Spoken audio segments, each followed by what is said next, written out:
Reciban un cordial saludo autoridades universitarias, invitados especiales, docentes, profesionales de la construcción, estudiantes y público en general. Continuamos con el día 105 del ciclo de conferencias El conocimiento no se detiene, Dr. Roberto Aguiar Falconi. Evento organizado por el Departamento de Investigación Científica de la Universidad de las Fuerzas Armadas de ESPE en colaboración con el Grupo de Investigación CienciaLab. Damos la bienvenida a nuestro conferencista, el ingeniero Roberto Guilces, y como primer punto tenemos palabras por parte del doctor Roberto Aguiar. Buenas noches con todos. Antes de empezar, quiero pedir un minuto de silencio por el fallecimiento de dos amigos que han asistido a estos eventos. El uno de ellos falleció en esta semana y es el ingeniero Iván Ceballos, profesor de la Universidad Técnica de Manabí. Una gran pérdida para la provincia, para la universidad y para todos nosotros. Y el otro amigo que también ha fallecido hace pocos meses es el ingeniero Edwin Poveda. Fue mi gran amigo y también él ha venido asistiendo a estas conferencias. Que Dios les tenga en su gloria y dejemos un minuto de silencio por ellos, recemos por ellos.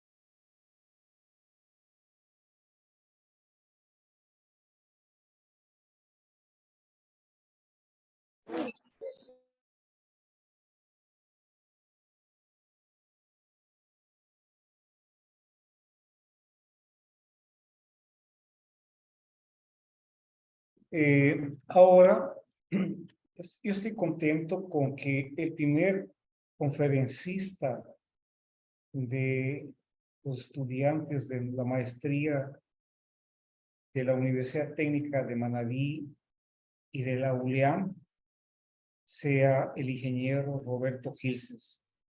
Estoy feliz, estoy segurísimo que mucha gente de sus compañeros también van a querer participar a futuro, darnos conferencias. Usted les ha dado el ejemplo.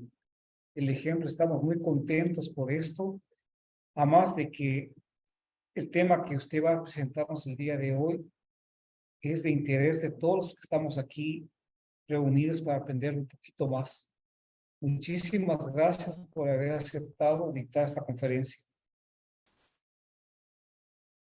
Muchas gracias, doctor Aguiar, por sus palabras. Realmente estamos muy contentos con el conferencista del día de hoy. Voy a leer un breve resumen de su hoja de vida. Es ingeniero civil, graduado de la Universidad Técnica de Manabí, UTM, en el año 2015. Ha realizado múltiples capacitaciones en el área de ingeniería civil, entre ellas destacamos el curso Cálculo y Diseño de Estructuras de Acero, curso de Ingeniería Estructural aplicado a edificaciones sismoresistentes, Análisis y Diseño de Estructuras con Disipadores de Energía, SLB, Cálculo y Diseño de Edificios con Sistemas Avanzados de Protección Sísmica, Aisladores de Base, Sistemas de Amortiguamiento y Disipadores Sísmicos según normativas ASC 7 y CIS 0. También destacamos el Programa de Ingeniería Sísmica y Estructural, edición 2022, en el Centro de Investigación para la Ingeniería Civil. Como experiencia laboral, podemos mencionar que es consultor y constructora independiente. Estimado ingeniero Roberto Guilces, otorgamos la palabra para su conferencia.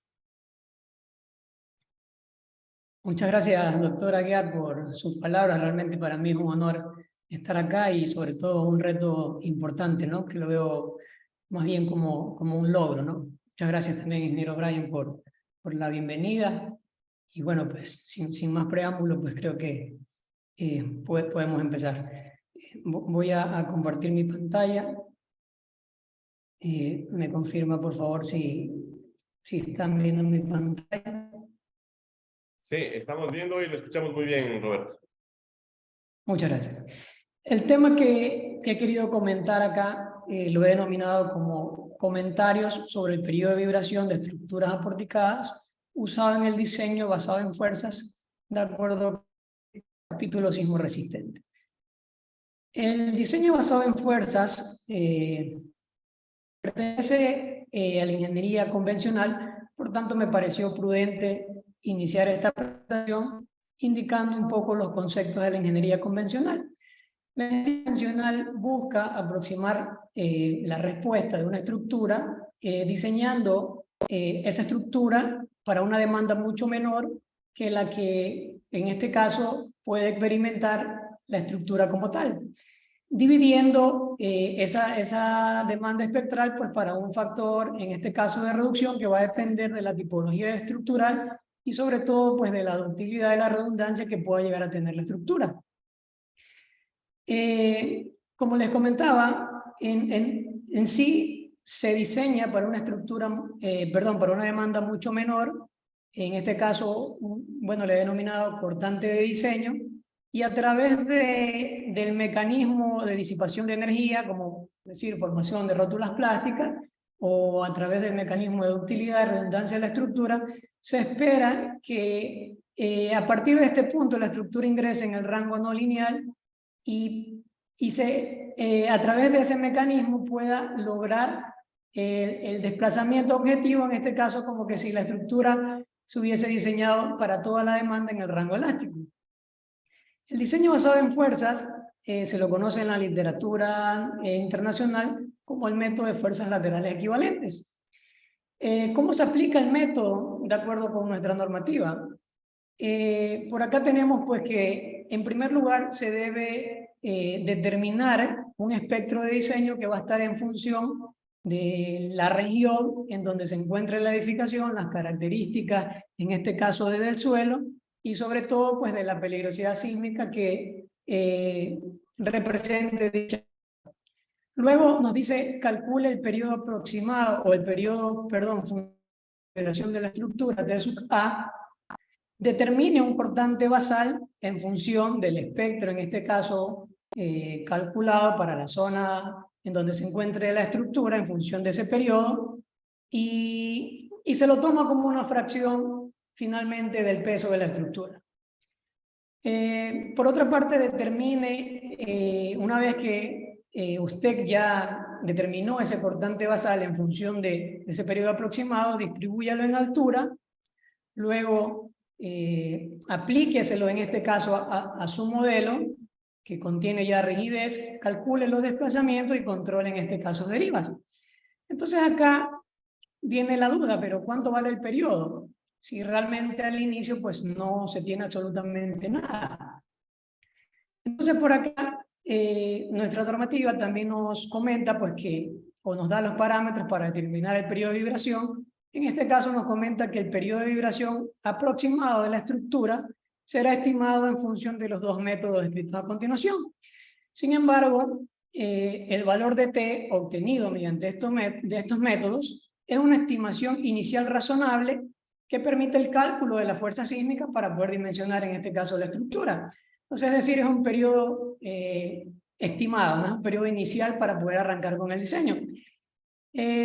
Acá nos presenta el método 1, que en este caso pues el periodo aproximado de la estructura está en función de este coeficiente, o el producto del coeficiente C sub T multiplicado por la altura elevado a la alfa, en donde C sub T y alfa va a depender de la tipología de estructura, en este caso sea de hormigón o sea de acero, y pues el trabajo principalmente, o al menos los coeficientes C sub T y alfa, se basa en el trabajo de Goel y Chopra, realizado en 1997, que lo vamos a ver más adelante. Por otra parte, tenemos el método 2, en donde nos indica pues, que el periodo fundamental puede ser calculado utilizando las propiedades estructurales o las características de formación de los elementos en un análisis apropiado adecuadamente sustentado, utilizando o aprovechando las características de las estructuras. Este requisito puede ser suplido mediante la siguiente expresión o mediante un análisis modal. Entonces acá me pareció prudente hacer un paréntesis. Realmente creería yo que si se utiliza análisis modal para determinar el periodo de vibración, se estaría mezclando en este caso otro procedimiento. ¿Por qué? Porque si el diseñador es capaz de realizar un análisis modal para determinar el periodo, prudentemente pudiese utilizar un análisis modal de respuesta espectral y en este caso no el método de fuerzas laterales equivalentes. Entonces, con ese preámbulo, la fórmula en este caso de periodo aproximado es el trabajo de Riley y Rich, que se presentó en este caso en 1909, que también lo vamos a ver de manera simple más adelante, ¿no? Entonces por acá nos da otro comentario, ¿no? Dice, sin embargo, el periodo T sub A calculado según el método 2, es decir, utilizando las propiedades de la dinámica estructural o mediante la fórmula o el trabajo de Riley y Rich, no debe ser mayor en un 30% del valor T sub A calculado con el método 1. Por otra parte, nos dice que una vez dimensionada la estructura, los periodos fundamentales deben recalcularse, por supuesto, porque inicialmente usted estimó el periodo, pero acá traigo a consideración nuevamente algo. El trabajo de Riley y Rich no puede ser aplicado inicialmente porque usted necesita conocer el desplazamiento de la estructura. Para poder conocer el desplazamiento usted necesita una fuerza, pero para poder aplicar una fuerza usted necesitaría el periodo. Entonces en este caso no se conoce esa información. Entonces como máximo usted pudiese tener el periodo aproximado mediante el método 1 o como un límite superior pudiese imponerse un 1.3 de ese periodo calculado por el método 1. Entonces, efectivamente, una vez que dimensione la estructura, una vez que ya tenga su modelo, aplique la fuerza, debe recalcular el periodo de vibración, ya sea por un análisis modal o la aplicación, en este caso, del trabajo de Riley y Rich. Entonces, por acá dice, el cortante debe ser reevaluado junto con las secciones de la estructura. Este proceso debe repetirse hasta que en interacciones consecutivas la variación de periodo sea menor o igual al 10%. Realmente me pareciera que no está bien concebido, se puede decir, escrito, como está escrito literalmente, porque por decir a criterio personal, si usted calcula el periodo de vibración y el periodo de vibración no converge con el periodo que usted había estimado, ni siquiera hay necesidad de calcular el cortante. Por supuesto, tiene que reevaluarlo, pero primero tiene que asegurarse que la variación de periodo sea congruente. Entonces creo que por ahí se pudiese expresar de una mejor manera. Por acá he querido ilustrar también, en realidad di un paso por varias normativas, pero quise mostrar en contexto una parte de la norma colombiana de la construcción del 2010, que en este caso pues nos muestra tal cual los métodos que en este caso se tenían o se tienen en nuestra norma, haciendo unos cambios, ¿no? Por decir ejemplo, la fórmula 421 nuevamente es el trabajo de Riley, pero acá está expresada en función de la masa, mientras que en nuestra normativa la tenemos en función del peso, que al dividirla pues para la gravedad, pues básicamente es la misma fórmula, ¿ok? Sin embargo, nos dice que el valor de T no puede exceder CUT sub A, en este caso se calcula mediante la siguiente expresión, en donde esta expresión está en función de AB y FB, que es la aceleración vertical y el factor de amplificación vertical, en este caso determinado para una zona en específico, en contraste con un valor, en este caso constante de 1.3 que presenta nuestra normativa. Para hacer un análisis o una ilustración, por acá he hecho una ligera tabla donde se muestran distintos valores de C sub U para distintos tipos de suelo, en este caso consistentes con los suelos que también tenemos en nuestra normativa, y en función de la aceleración vertical, en este caso, perdón, la aceleración en este caso de la capturada en roca. Entonces, como se puede ver, los factores varían desde 1.65 hasta 1.20 en la zona de menor sismicidad hasta la zona de mayor sismicidad. Lo cual me parece consistente.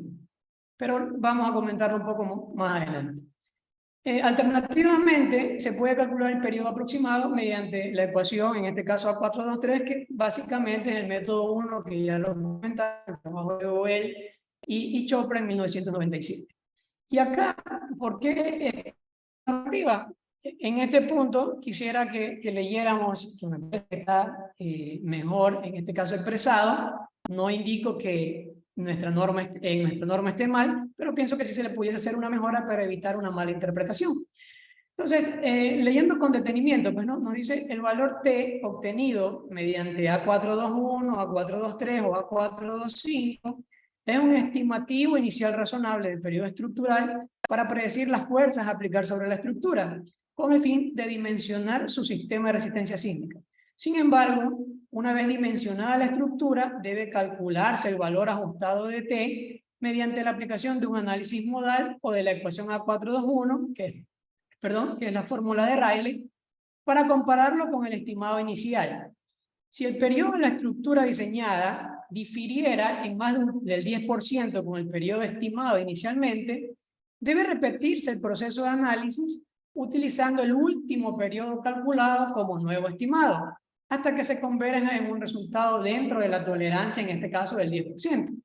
Entonces, acá un poco lo que acabé de mencionar hace un momento, realmente reevaluar el cortante sin antes reevaluar el periodo como que no tiene sentido, pues, ¿no? Entonces, por ahí es un poco la apreciación y me pareciera que se pudiese, en este caso, expresar de una mejor manera. Para ilustrar un poco esto, por acá he hecho un esquema de procedimiento a criterio personal y he hecho un pequeño flujo, pues, ¿no? Estima el periodo de vibración. Bueno, acá faltó primero determinar el espectro, en este caso, o la demanda sísmica, pero bueno, podemos adelantarnos al siguiente paso. Estima el periodo de vibración T sub A mediante el método 1, o el Chopra, o mediante el método 2, pero no se puede utilizar la fórmula de Rayleigh, y insisto, si se utiliza un análisis modal, pareciera estar combinando los métodos, ¿no? Entonces, como máximo pudiésemos utilizar 1.3 T sub A como una aproximación inicial y que es razonable. Entonces, una vez que obtiene ese periodo estimado, el diseñador puede escoger el calculado por el método 1 o el calculado por el método 2. Realmente no importa cuál de los dos escoja, porque después se lo va a recalcular hasta lograr una convergencia. Calcula el cortante basal, dimensione la estructura en función de ese cortante basal, asigne propiedades a su modelo, materiales, secciones agrietadas, para el caso de estructuras de concreto reforzado, sus nudos son rígidos, o tal vez la deformación en la zona de panel no existe, precisión en las masas efectivas o rigidez en el diafragma. O sea, realmente hay un sinnúmero de variables que pues van a depender pues de qué tan fino, o de la experiencia que tenga el diseñador. Entonces, una vez que calcule el cortante basal, distribúyalo en altura, analice la estructura, recalcule el periodo de vibración, en este caso por el método 2, Rayleigh, usando propiedades de la dinámica estructural. Entonces, una vez que usted calcule, yo he denominado al periodo recalculado como TAI más 1, mientras que el I como TAI. Una vez que usted calcule ese nuevo periodo estimado, la diferencia de periodo, la variación de periodo, debe ser menor al 10% para hablar de que hay consistencia en el modelo con la fuerza que había escogido inicialmente para predimensionar. Entonces, si esta variación es diferente del 10%, ya sea hacia abajo o hacia arriba, usted tendrá que volver a recalcular, en este caso, la fuerza basal, pero ahora esa fuerza basal usted la va a calcular escogiendo el periodo que calculó en ese segundo instante, pues, ¿no? Y va a repetir el proceso hasta que exista una convergencia de ese 10%. Una vez que exista la convergencia, controle distorsiones de piso y diseñe los elementos. Entonces, en este punto, que ya se tiene una convergencia, en este caso de ese 10, o sea, de menor al 10%, una convergencia de los cortantes, pueden darse tres escenarios. Acá yo he denominado TAI más 1 como TCON, el periodo computado o calculado. Pueden existir tres escenarios. Un escenario 1, perdón, en donde ese TCON sea menor a T sub A1, pero T sub A1 es el periodo aproximado calculado mediante la expresión de Boel y Chopra. un escenario 2 en donde TA1 sea menor a ese periodo calculado y ese periodo calculado sea menor a CUT sub A. Le he denominado CUT sub A para poder, en este caso, hablar libremente del parámetro y no tan solo evaluarlo como 1.3. Y un escenario 3, en este caso, en donde el TCON es mayor, es el límite CUT sub A. ¿Verdad? Para la NEC, CU va a valer 1.3. Entonces, en este punto yo quiero enfocarme en el escenario 3. ¿Qué debe hacerse cuando ese periodo calculado es superior a CUT sub A1? Porque es relevante realmente cuando pasa ese caso, porque por decir, no voy a dar nombres acá, pero se rechazan proyectos cuando el TCON está por fuera de ese límite superior CUT sub A1, y aún cumpliendo con distorsiones de piso. Entonces como que algo no es coherente por ahí, ¿no? Entonces por acá lo que se trata es de solventar un poco esas interrogantes. Tal vez se debe rigidizar, se debe continuar con el cálculo, controlando distorsiones con las fuerzas asociadas a ese periodo calculado, o se debe limitar la fuerza de diseño a como mínimo la fuerza asociada a ese límite superior. Entonces, para ilustrar un poco acá el procedimiento, imagínense acá una estructura, en este caso tiene 18 metros 40 en un sentido por 27 en planta, y una estructura de 13 metros 30 de alto. Usted a duras penas y conoce cuánto tiene la estructura de alto y que la quiere de concreto reforzado. Entonces, por acá usted se impone, primero calcula una demanda sísmica en función de la ubicación de la edificación. En este caso he ilustrado T sub C como la zona en donde el espectro empieza a decaer, o sea, es decir, pasa de la meseta. Calculo el periodo aproximado, en este caso con la fórmula de Boyle-Chopra o con ese límite superior. Entonces por acá yo he escogido el límite superior, pero bueno, el diseñador pudo haber escogido el 0.48 sin ningún problema. Calculo un cortante basal, en este caso, como se basa en la altura, realmente es el mismo para los dos sentidos. Asigno las propiedades del modelo, en este caso le he dado un uso de una unidad educativa, un hormigón de 280 y el módulo de elasticidad como 126.000 raíz de F'C en unidades toneladas metros cuadrados.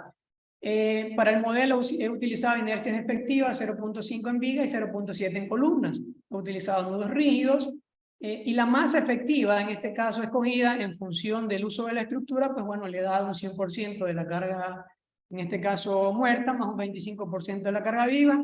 Y para consideraciones de análisis, pues he optado porque mi losa es un diafragma rígido. Entonces, en el paso 5, usted va a distribuir este cortante basal en altura. Luego voy a calcular las distorsiones de piso, en este caso los desplazamientos. Luego, mediante la fórmula de Rayleigh, recalculo el periodo de vibración y en este caso, pues, podemos ver que el periodo para la dirección X es diferente de la dirección Y, por supuesto, porque las características de la estructura son distintas para ambas direcciones. Entonces, por acá calculamos esa convergencia. Efectivamente existe una diferencia con el cortante que usted asumió inicialmente. Por decir, para el caso de la dirección X hay un 9.94% de diferencia y para el caso del sentido Y un 27.13%. Entonces, en este punto, asumo ahora como periodos iniciales estos periodos que ahora son calculados, que son inherentes del modelo establecido. Calculo nuevamente una fuerza basal y ahora en este caso, pues, son distintos para cada dirección y son distintos porque, si se recuerdan que yo establecí o ilustré el valor de T sub C, en donde el espectro empezaba a decaer, pues, para la dirección X es menor, entonces todavía nos encontramos en la meseta, pero para la dirección, bueno, aquí es Y, realmente aquí hay un error, ya nos encontramos en la rama descendente, entonces empieza a disminuir la ordenada espectral. En el paso 11, calculo nuevamente la fuerza, la distribuyo nuevamente en altura, si se pueden observar, varían en este caso para la distribución para el sentido X y para el sentido Y, también varió la distribución en piso, porque si recordamos la fórmula de distribución de fuerza está en función de un factor K que está en función del periodo, y como cambia el periodo, pues también cambia ese factor K. En el paso 2, pues, en el paso 12 calculamos nuevamente las en este caso los desplazamientos, recalculamos nuevamente el periodo de vibración, y como podemos ver ya hay una convergencia entre el estimado inicial, que en este caso eran los recalculados, con el calculado nuevamente. Entonces, si hacemos sacamos nuevamente la relación, vemos que hay un error del 0.006% y un 0.01% para la otra dirección. Calculamos deriva, en este caso pues vemos que la deriva es del 1.62% para el segundo piso en la dirección y realizamos pues, acá he denominado un factor f sub t, en donde fc sub t es igual al periodo en este caso computado y haciéndole una relación al periodo calculado por el método 1. Entonces en este punto para la dirección X 1.42 y para la dirección Y es 1.65, es decir, nos encontramos en el escenario 3 porque recordemos que según valía 1.3 para nuestra normativa, ¿no? Y acá, solo para confirmar que mediante el método de Rayleigh se pueden obtener periodos de vibración iguales o casi iguales que al utilizar un análisis modal. He calculado el periodo mediante un modelo de análisis modal en donde el modo fundamental es igual a, en el modo 1 es 0.79 segundos con un porcentaje de participación del 84% de la masa en la dirección y de 0.68 en la dirección X. Es decir, consistente con los periodos que calculamos hace un momento por la fórmula de Rayleigh. Entonces, realmente la fórmula de Rayleigh es como un paso, en este caso simple, para poder estimar el periodo sin necesidad de hacer un análisis modal.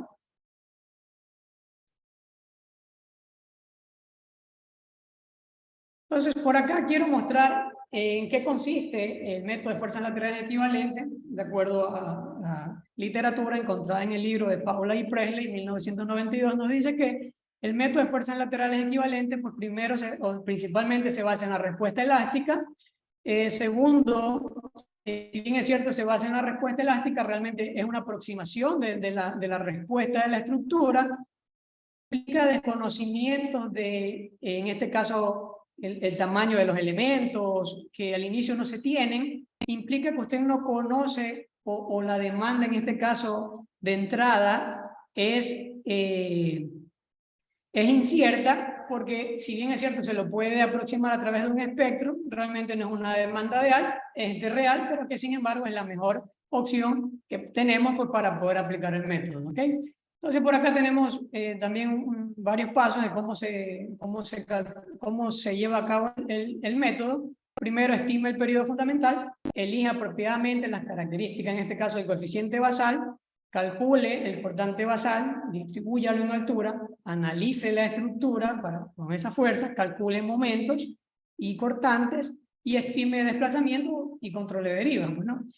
Pero nuevamente, ¿cuánto vale el periodo? Bueno, acá, y me pareció importante, el primer modo de vibración preliminarmente puede ser estimado mediante ecuaciones empíricas como la del método 1, mediante utilizando las propiedades de la dinámica estructural o mediante el método de Rayleigh. Sin embargo, en todos los casos, el periodo no deberá basarse en las propiedades no agritadas del concreto de mampostería. En este caso me refiero a este tipo de estructuras porque el libro justamente es de estructuras de concreto reforzado y de mampostería. Bueno, sin embargo, en todos los casos, el periodo que más importa es el periodo asociado justo por debajo de la afluencia significativa, es el que es relevante.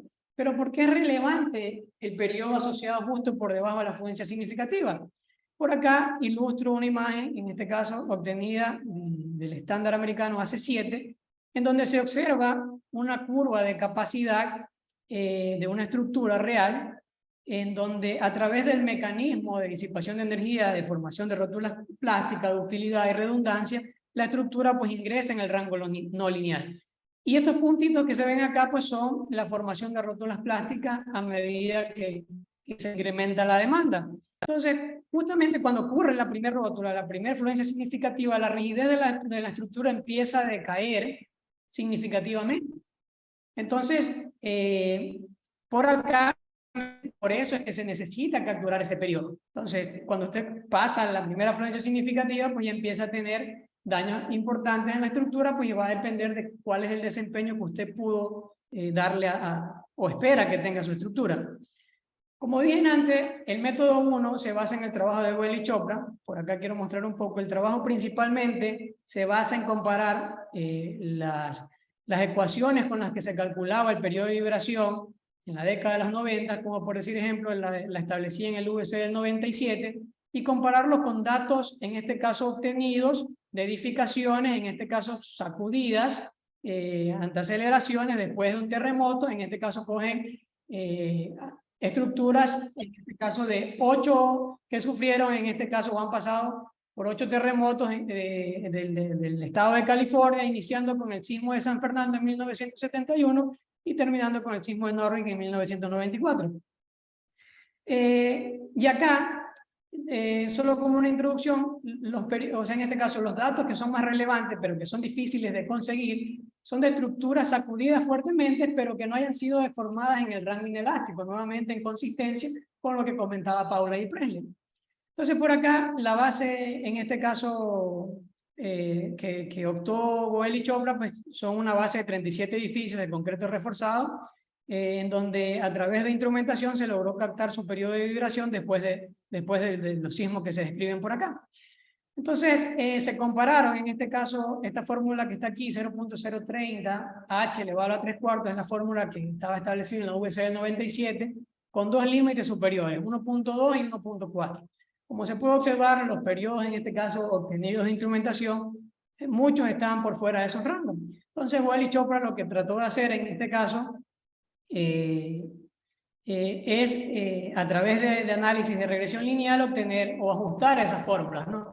Las estructuras de acero, en este caso se disponía de 53 estructuras que se encontraban instrumentadas y se logró captar su periodo de vibración, y por lo consiguiente, ¿no?, muchos de los periodos estaban por fuera de esos límites, ¿no? Entonces como que se podía afinar por ahí el cálculo, ¿no? Entonces, luego de hacer análisis numéricos, regresión lineal, utilizando en este caso la curva que mejor se ajuste, y utilizando en este caso condiciones de contorno, porque el periodo varía en función de las características de la estructura, se logró determinar estas dos fórmulas que están acá, que como podemos expresar, tenemos en el límite inferior y en el límite superior, y casi todos los puntos convergen en esa rama de periodos, ¿no? Entonces, esta fórmula que está aquí, en este caso la 14, está en unidades, en este caso americanas, pero si las llevamos a unidades métricas, pues es igual a 0.046, y la que está en el límite superior es igual al 1.4, esta primera fórmula, ¿no? Entonces este viene a ser un límite superior y un límite inferior. Lo mismo se hizo para estructuras de acero. En este caso, la fórmula que determinaron, utilizando los mismos conceptos, fue esta que está acá, que si se la lleva a unidades métricas, pues el coeficiente sería 0.0724, y pues vemos que también hay una buena convergencia, ¿no? Sin embargo, en este caso, el límite superior está dado por el factor CU, que viene a ser 1.6, ¿no? 1.6. Estructuras de concreto 1.4, estructuras de acero 1.6. Y por acá, bueno, he querido ilustrar un poco algunas de las imágenes o fotografías de las estructuras de las cuales se encontraban ilustradas. Eran estructuras que se encontraban, en este caso, operativas. En su mayoría no habían experimentado eventos fuertes, no presentaron daños importantes. Los valores de alfa y beta, pues, fueron variables. Y en estructuras de acero, pues los valores de alfa son aplicables siempre y cuando no se experimente influencia significativa. Y acá he hecho una ligera comparación de los valores de C sub T y de alfa, en el caso del trabajo de Boyle y Chopra, los establecidos en el AC7, en la norma colombiana, y en este caso en la NEC 15, como podemos ver, son iguales para el caso de estructuras de concreto reforzado. Sin embargo, en nuestra normativa tenemos el valor de 0.055. Bueno, por ahí es lo que podemos comentar, ¿no? En cambio, en acero, pues vemos que hay unos valores. Entonces, el método 2 es el trabajo de Lord Rayleigh, introducido en 1873, que básicamente se basa en el principio de conservación de la energía. Entonces, por acá, como para ilustrarle, imaginemos un oscilador de un grado de libertad que vibra libremente en el tiempo sin amortiguamiento. Entonces, en el instante en que se inicia un nuevo ciclo, por acá tenemos el desplazamiento, y a través de la derivada del desplazamiento la velocidad. Cuando el desplazamiento es cero, la velocidad es máxima, y cuando el desplazamiento es máximo, pues la velocidad es cero. Entonces, se puede decir, pues no, que haciendo una simplificación de la solución de la ecuación del movimiento para este tipo de casos, que el desplazamiento pues, es igual, en este caso el desplazamiento en el instante t' viene a ser prácticamente y la velocidad pues viene a ser la frecuencia circular por U. Entonces, como en este instante la energía total del sistema es igual a la energía cinética más la energía potencial, pero como el desplazamiento es en este instante, la energía potencial o energía de formación es cero, entonces la energía total del sistema es la energía cinética. Ahora, en el siguiente punto, como la velocidad es cero, la energía cinética se hace cero y ahora la energía de deformación es la energía total del sistema. Entonces, a través del principio de conservación de la energía, puede decir que la energía total del sistema es igual a la energía cinética sobre la energía potencial, hacemos la igualación y calculamos la frecuencia, en este caso circular, nos queda que es igual a la relación de la rigidez sobre la masa. Y en función de esto, pues podemos calcular tranquilamente el periodo. Ahora imagínense un sistema de múltiples grados de libertad. De la misma forma, se puede establecer, en este caso, el desplazamiento del piso I a través de un vector de forma. De la misma forma calcular la velocidad, igualar la energía potencial con la energía cinética, y se puede obtener la frecuencia circular.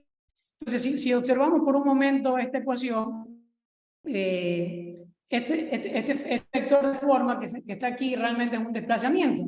Entonces podemos hacer una analogía simple realmente, porque aquí falta una larga historia, y fue donde introdujo su aporte Walter Ritz, pero podemos hacer, para expresarla, esta simplificación. Entonces, si hacemos esta simplificación, o sea, observamos en el numerador, aquí, bueno, faltó al cuadrado, realmente es un error. El numerador es la energía potencial y el denominador es la energía cinética. Entonces, si empezamos a despejar la fórmula, en este caso tratamos de aproximarla y calculamos el periodo, en este caso natural de vibración, llegamos a la fórmula establecida, en este caso por nuestro código, que bueno, aquí está en función de la masa, pues, pero también la podemos expresar en función del peso. Entonces, eso por ahí quiero comentar de manera simple. Pero ¿de qué depende el periodo? Principalmente, como acabamos de ver, depende de la rigidez y de la masa que actúa en el sistema. Y por acá quiero comentar rápidamente sobre la rigidez. La rigidez se la puede obtener, en este caso, invirtiendo la matriz de flexibilidad. Y he querido mostrar varios puntos que influyen, para mi concepto, los más relevantes en la rigidez de una estructura. Propiedades del material como módulo de elasticidad, módulo de Poisson, módulo de corte, propiedades geométricas, formas, tipología estructural y el nivel de daño, en este caso, que tenga la estructura ante cargas de servicios circunstanciales. Entonces, por aquí como una premisa, propiedades del material, he creído conveniente ilustrar solo el módulo de elasticidad, que en este caso es la relación, o en este caso de la resistencia a compresión sobre la deformación unitaria, y que viene a ser la pendiente, ¿no? Si observamos este modelo de Honestar para el hormigón de 1951. Y por acá un trabajo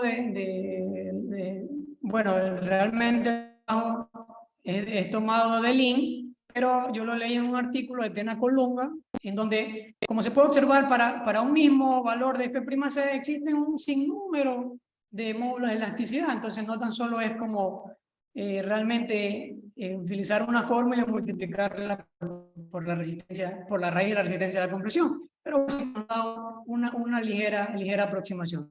Entonces nuestra normativa nos indica pues, que el módulo de elasticidad es igual a 15.100 raíz de F'C. Lo mismo se encuentra establecido en el ACI. Al hablar de propiedades geométricas, acá me refiero a formas a nivel global, que va a depender del número de crujías que va a tener la estructura, número de pisos, y sobre todo de la forma de la estructura. Y formas a nivel local, como decir, la forma de las secciones que puede llegar a tener. Y la tipología estructural, pues bueno, un sistema de pórticos o marcos, sistema de muros aislados o un sistema de duales, ¿no? Entonces por acá, un sistema va a ser más rígido que el otro, ¿no? Entonces por lo general también va a depender o influye en el periodo de vibración. Y por acá, este último punto, que es el más relevante, le he denominado nivel de daño ante cargas de servicio. Para poderlo ilustrar, por acá tenemos el modelo constitutivo del hormigón, de Hohenstatt 1951, y un modelo trilineal para el acero, ¿no? Ahora imaginémonos una viga simplemente apoyada, que tiene su armado, y vamos a chequear en dos puntos ese armado, o su comportamiento, y calculamos el diagrama momento-curvatura en función de esas propiedades, ¿no? Para la sección A y para la sección B. Entonces, empezamos a cargar esa viga. Entonces, como va a haber, dependiendo de la carga, un primer punto, el hormigón se encuentra en su rango elástico y el acero se encuentra en su rango elástico. Por lo tanto, pues, en este caso, el hormigón está absorbiendo todas las cargas de tracción, y por aquí he ilustrado unos puntitos que representan el monitoreo en cada sección. En este caso, para la sección A, que es donde se produce el momento máximo, ¿verdad? Aún nos encontramos por debajo del momento de fisuración, es decir, el hormigón se encuentra elástico, como se puede ver en el modelo de Hohenstack, y el acero pues también sigue en su rango elástico, ¿no? Nos imponemos un nuevo estado de carga, pero esta vez incrementamos la carga. Existe un tercer punto, pues, ¿no? En donde en el centro, ¿no? Al existir el momento es máximo, ya el hormigón superó su momento de fisuración, se agrieta, y el acero pues continúa trabajando en su rango elástico, ¿no? Sin embargo, pues en la sección B, el hormigón aún se encuentra trabajando en el rango elástico. Entonces, como un tercer caso, nuevamente incrementamos la carga, nuevamente evaluamos el monitoreo en A y en B, y ahora en A y en B ya se superó el momento de fisuración, es decir, existe agrietamiento en la sección. Entonces, por acá, como el momento y la inercia están relacionados mediante la curvatura, es decir, si usted calculó el momento y usted conoce en este caso la curvatura, mantiene constante el módulo de elasticidad, usted pudiese estimar la inercia para cada tramo, es decir, para la sección A o para la sección B. Ahora imagínese que usted le hace no una sección A y una sección B, sino que hace un sinnúmero, una porción infinitesimal de secciones. Entonces, si usted calcula la inercia, en cada punto va a ser distinta porque el momento es distinto, y la viga va a llegar a comportarse como una viga de sección variable, porque la inercia va a ser diferente en cada punto I. Entonces, ahora imaginémonos un pórtico.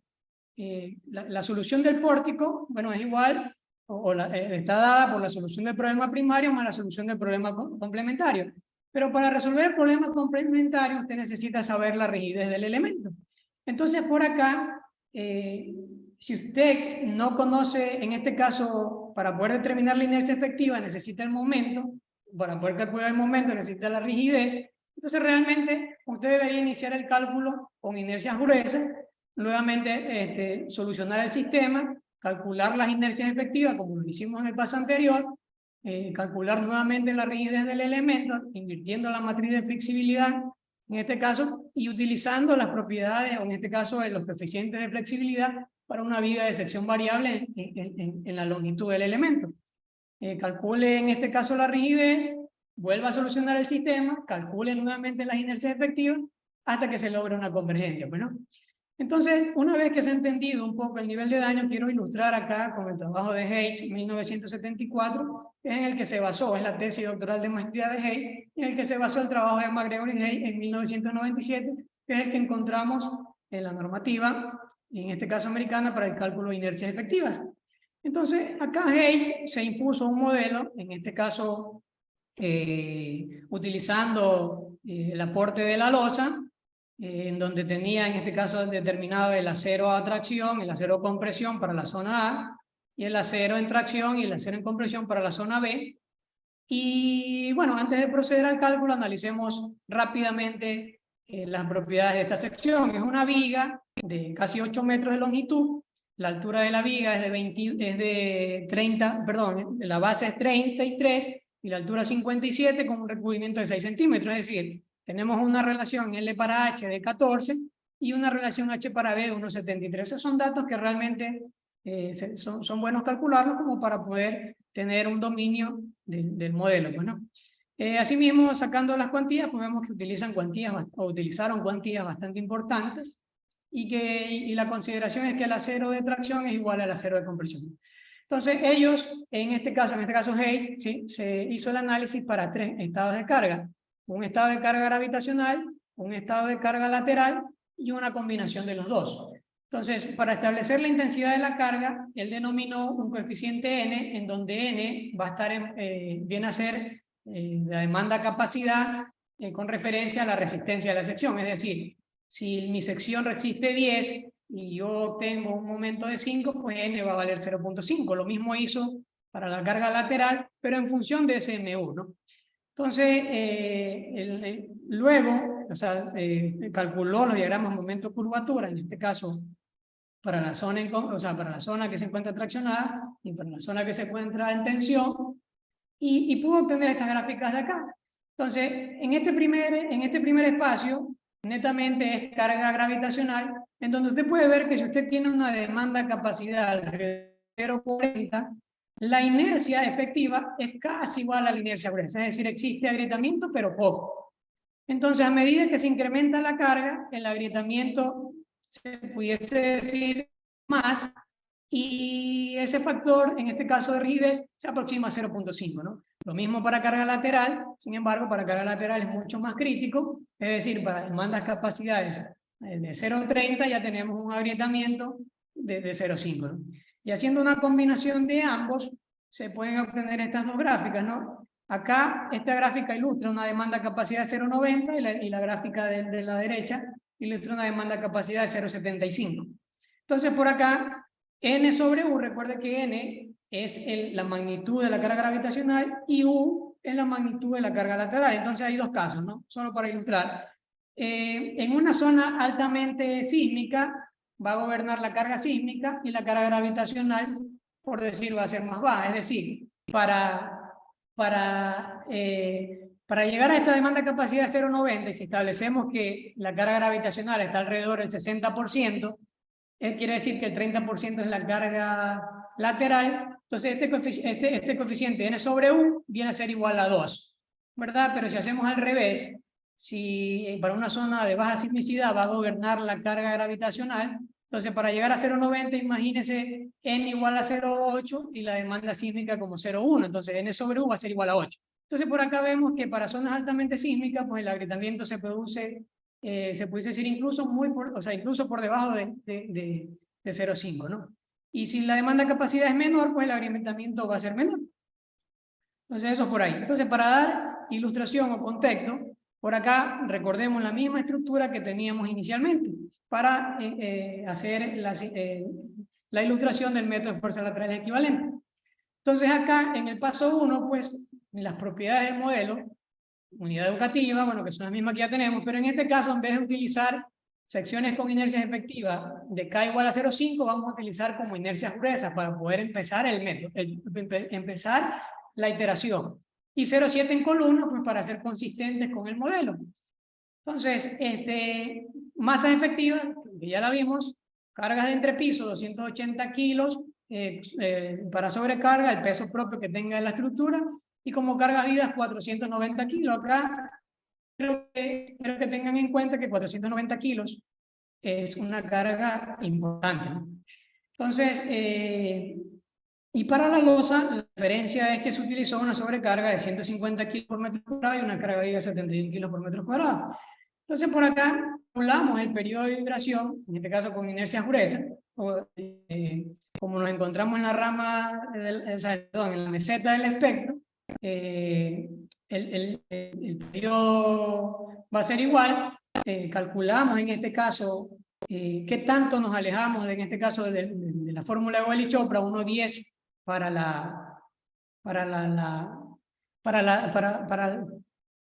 el sentido X y 1.26 para la zona Y. En el paso 4 calculamos los desplazamientos. En este caso vemos que la deriva del piso está por el orden de 0.94 en la dirección Y, es decir, mucho menor que la que hayamos calculado, pues, claro, porque estamos calculando con inercia gruesa.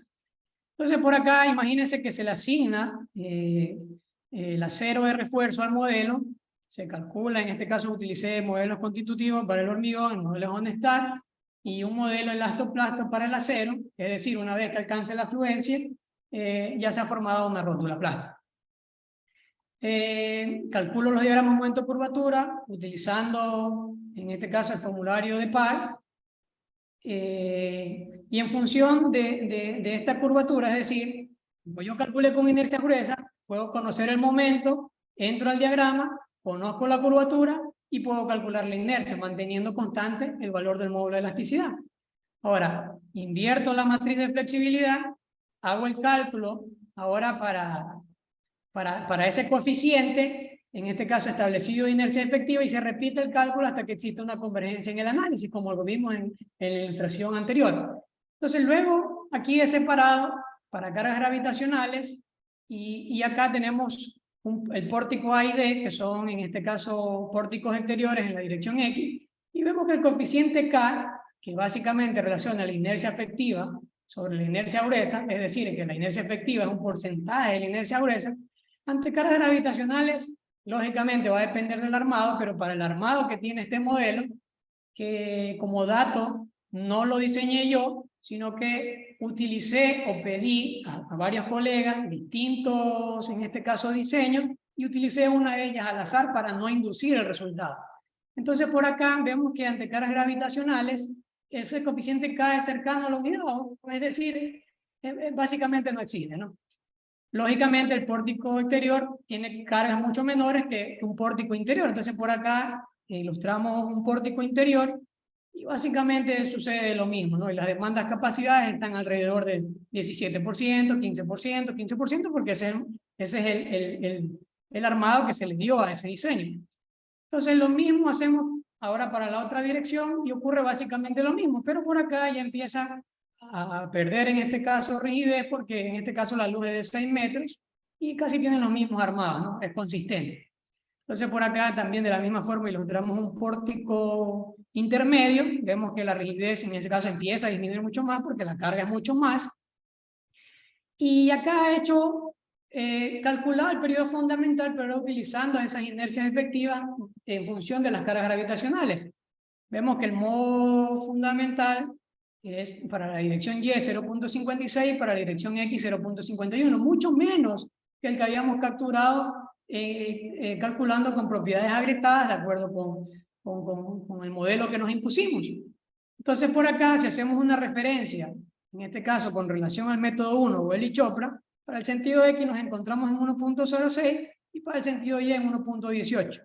En el paso 4 calculamos las distorsiones de piso, vemos que se incrementó en este caso la deriva de piso en la dirección Y para el segundo piso 1.16 porque hubo una ligera pérdida de rigidez, y ahora pues vamos a hacer lo mismo pero imponiendo una carga lateral, es decir, empujando la estructura hasta que ocurra la primera fluencia significativa. Recordar que el modelo impuesto, al llegar al momento de fluencia, pues ya se va a formar la rótula. Entonces por acá, miren, imagínense, ante cargas de servicio, las mismas cargas de servicio calculadas en el análisis anterior, ahora empezamos a empujar el pórtico hasta que ocurra la primera fluencia significativa. En este caso, pues vemos que la demanda capacidad en esta viga es cercana a 1, 0.95. Entonces por aquí se me va a ir formando mi primera rótula. No empujemos a la estructura porque el modelo asignado realmente solo me va a salir en los primeros 2 tramos del modelo trilineal. Entonces, si yo paso de la unidad, pudiese empezar a tener inconsistencias en el modelado, ¿no? Entonces, vemos que los coeficientes de rigidez, en este caso, ahora sí ya son importantes, ¿de acuerdo? Y que son, en este caso, convergentes con el ilustrado en Hayes. Y son alrededor, por decir, para el primer piso de 0.49, 0.53, 0.54, 0.69, 0.73, vemos que se empieza, en este caso, a disminuir el agrietamiento en función de la altura, porque efectivamente, pues, la distorsión se encontraba, en este caso, en mayor proporción en los primeros pisos. Lo mismo hicimos para un pórtico, en este caso interior. Vemos que ya estamos cercano a la unidad, y lo mismo, ¿no? El agrietamiento está alrededor de 0.49, 0.50, 0.54, 0.7. Ahora lo mismo hacemos para la otra dirección, de la misma forma, pero bueno, acá vale aclarar que para este modelo utilicé un 100% de la carga en el sentido X, más un 30% en la dirección Y, y luego intercambiamos el procedimiento, ¿no? Es decir, un 100% Y y un 30% en la carga X. Entonces vemos que en la dirección X, claro, como solamente le aplico un 30%, pues el agrietamiento en este caso es mucho menor y el coeficiente pues se acerca a la unidad. Y ojo, acá no quiero introducir a que los coeficientes, en este caso, dados por las normativas, en este caso son erróneos, porque realmente hacer el análisis efectiva es tedioso y realmente utilizar inercias efectivas con un valor estándar para toda la estructura, es una simplificación, es decir, es una aproximación a la respuesta que pueda llegar a tener la estructura justo por debajo de la afluencia significativa. Ojo por ahí. Entonces acá, lo mismo, bueno, para un pórtico exterior, calculamos nuevamente el periodo fundamental, vemos que empieza a perder rigidez la estructura, el periodo fundamental ahora vale 0,62 para la dirección Y, 0,60 para la dirección X, y calculamos nuevamente ese coeficiente que hemos venido monitoreando. Para la dirección X tenemos 1,25 y para la dirección Y tenemos 1,30. En el paso 4 calculamos las distorsiones de piso, 1,05 para, en este caso para el segundo piso de la dirección Y, y vemos pues que efectivamente al estar fuera de 1,3 no significaba que mi estructura está mal. Realmente significa que mi modelo no fue tan aproximado. Entonces por ahí es una premisa que quiero dejar. Ahora por acá, ojo, para calcular este periodo, utilicé el 100% de la carga, o sea, del cortante de la fuerza impuesta en la dirección X y un 100% de la carga en la dirección Y. Entonces, como se puede ver, en este parámetro FCT de la dirección Y, estaríamos cercanos a ese CUT sub A. Entonces, por acá ya podemos sacar las siguientes conclusiones. Cuando ocurre el escenario 1, es decir, usted se estableció ya un modelo y su modelo arrojó que el periodo era menor, en este caso, a la fórmula de un trabajo de Boyle y Chopra, usted tranquilamente pudiese trabajar con una fuerza asociada a la fórmula, al periodo calculado por la fórmula de Boyle y Chopra. ¿Por qué? Porque recuerde que el periodo calculado por la fórmula de Boyle y Chopra se basó en estructuras reales, en este caso que tenían incluso aporte de la mampostería. Porque leyendo el artículo, incluso muchas ni siquiera tenían daños importantes en la mampostería. Entonces, por decir, usted tranquilamente puede, o en este caso, volver a ajustar su modelo y tratar de optimizarlo a este T sub A o mantener el modelo. Entonces, en el escenario 2, en donde su periodo computado se encuentra entre ese periodo, en este caso en el límite inferior T sub A y en el límite superior CUT sub A, recordemos que para Chopra, para estructuras de hormigón vale 1,4 y para nuestra normativa vale 1,3. Entonces usted puede tranquilamente trabajar con el periodo calculado de su modelo. Y ahora en el escenario 3, que es el que se puede decir de donde partió principalmente esta pequeña investigación, si su periodo está por fuera de CUT sub A, no significa que su estructura esté mal, porque recordemos que inicialmente, cuando utilizamos el modelo, en este caso con estructuras asignando inercias agrietadas de 0,5 y 0,7 en columnas, el modelo se encontraba en 1,6 T sub A, pero la deriva de piso era menor al 10%, se encontraba alrededor del 1,5, 1,6. Entonces realmente no tiene sentido rigidizar la estructura. Lógicamente no quiero decir que al estar por fuera va a tener un mejor comportamiento, porque pudiese ser que al estar dentro de esa zona, lógicamente se disminuyen las derivas y el periodo de vibración pues va a encajar dentro de ese rango, pero no significa que el modelo esté mal, porque como en el método numérico que acabamos de demostrar, vimos que cuando se calculan las características, en este caso verdaderas o más aproximadas del modelo, el coeficiente se encontraba dentro por 1,3 y no necesariamente se tocaba rigidizar la estructura.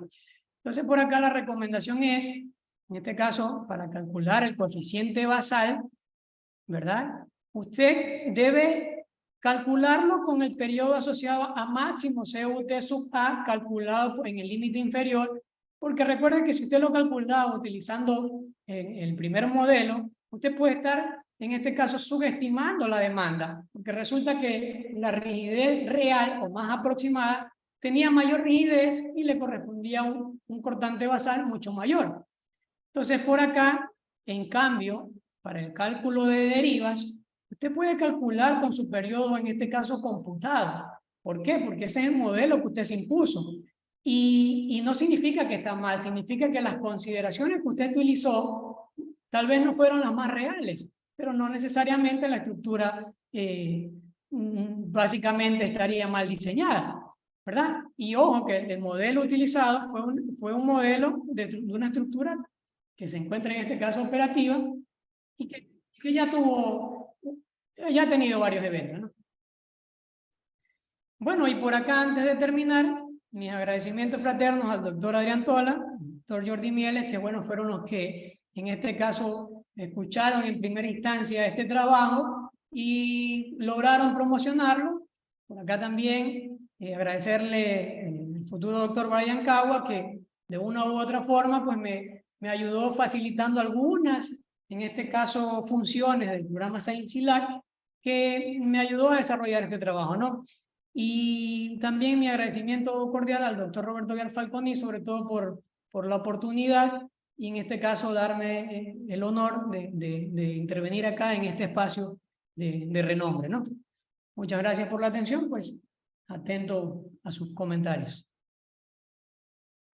Muchas gracias, Roberto. Felicitaciones, excelente presentación. Realmente nos unimos a los comentarios que están en el chat por parte de colegas, amigos, compañeros de la maestría.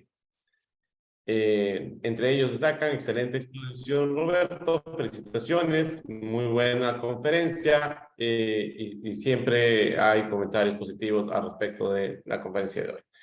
Ahora tenemos preguntas por parte de los asistentes. Y la primera pregunta es, en base a esta investigación, ¿cuál cree usted que debería ser el camino de la norma ecuatoriana de la construcción en una futura actualización? Perdón, espera un momento, dejé deshabilitados los micrófonos. Dame un segundo. Ahora ya puede habilitar el micrófono. Perfecto.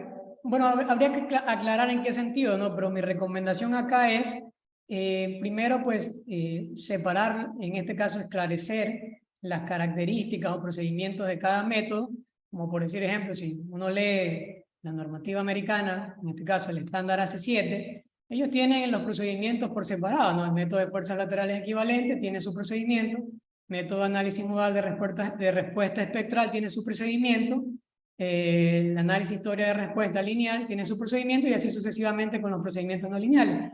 Entonces, por acá, en ese sentido, mi recomendación en este caso para la normativa sería tratar de literalizar un poco más los conceptos en la norma para que no exista confusión, en este caso al momento de utilizarla, ¿no? Y sobre todo, si se referían a los coeficientes, en este caso de rigidez, realmente hacer el análisis minucioso de cada inercia efectiva es complicado porque requiere procesos iterativos.